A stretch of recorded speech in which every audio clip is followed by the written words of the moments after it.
Texas has now reported 160 cases of a deadly fungus over just the last year. The CDC is monitoring the rise of this fungal infection, but it's important to know that healthy people usually don't get sick from this. The biggest risk is to people who have underlying health conditions and are in health care facilities or perhaps long-term care facilities.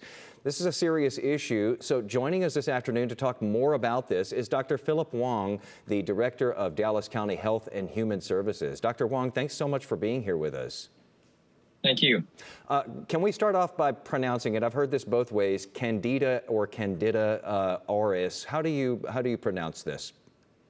I've always learned it Candida auris. Okay, so Candida auris, we will go with that today. If people hear about this, and they probably will because it's been in the news, it is a serious thing, but we keep hearing that healthy people don't usually get sick. Can you kind of walk us through why that is? Sure. You know, as you point out, it's really people who are have underlying health conditions and are very sick.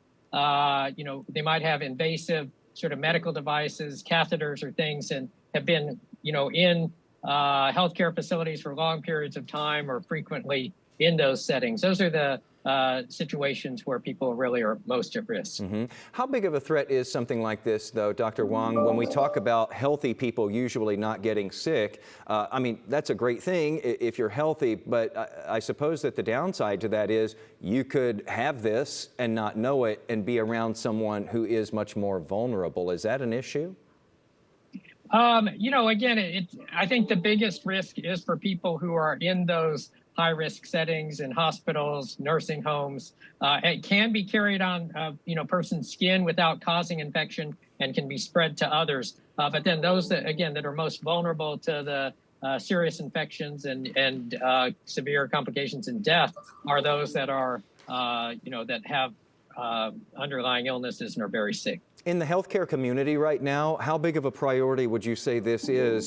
Just because, you know, from the things I've read about this, once it gets into some of these facilities where you have a lot of vulnerable patients in particular, it can just spread like wildfire. So I guess how vigilant are healthcare professionals being told to be about this right now to try to identify this in the very early stages if it does enter one of those facilities? Sure. Well, it is very important to address it because also, I mean, they're typically multi-drug resistant, so it's hard to treat. And as you said, you know, it can cause really severe infections in those that are vulnerable, and it is easily spread. So, you know, so the infection control practices in those healthcare settings are really important to try to prevent that spread and try to do everything to protect those vulnerable persons. Dr. Wong, I was doing some reading on this, and what makes this a particular problem is that this fungus is resistant to some of the medications that we have right now to fight these sorts of things.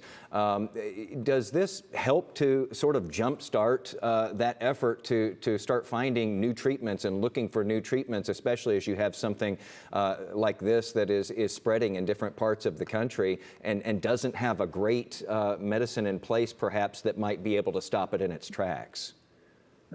Certainly, that's one you know, aspect of dealing with this, but then also the infection control and preventing that spread and making sure that there is good and meticulous infection control to prevent those and protect the people in those healthcare settings.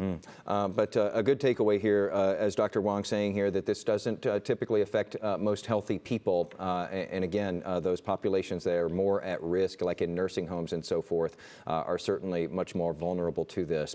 Dr. Philip Wong, the Director of Dallas County Health and Human Services, thank you as always for taking the time and sharing the expertise and the pronunciation in this case, because again, we've heard it both ways there. Great. Thank you. Thank you.